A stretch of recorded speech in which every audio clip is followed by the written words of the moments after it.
正副总统就职典礼将伫5月20日登场，这摆就职国宴嘛首次离开台北，选定台南的福尔摩沙游艇酒店举办，将设开70几桌。该饭店嘛是赖清德担任台市长任内签约的 BOT 案。伫国宴菜色也未正式公布进前，就先互媒体翕好翕满，包括卤味、菜脯鸡汤、黑莲饭，也有珍珠奶茶，拢将捧上国宴的餐桌。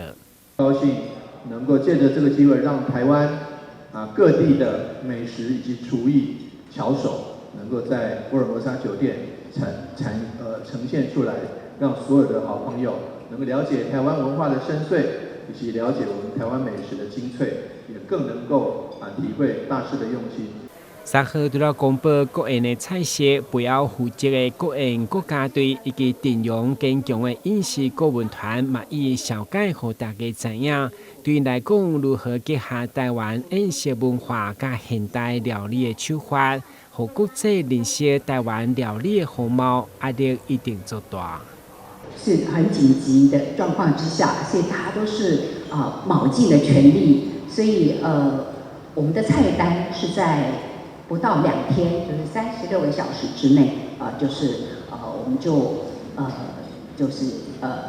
创造出来。那这个创造并不只是写菜很容易找菜你要凑足一道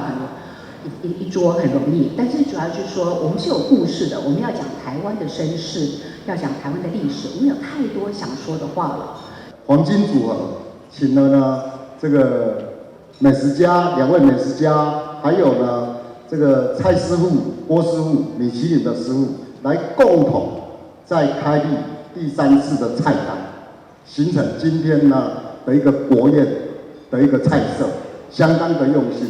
福尔摩沙游艇酒店这摆为了办好国宴，19号到20号大房全部取消。会中准总统府秘书长潘孟安嘛全程出席，相当满意国宴的安排，却相当低调。台南新闻军集采访报道。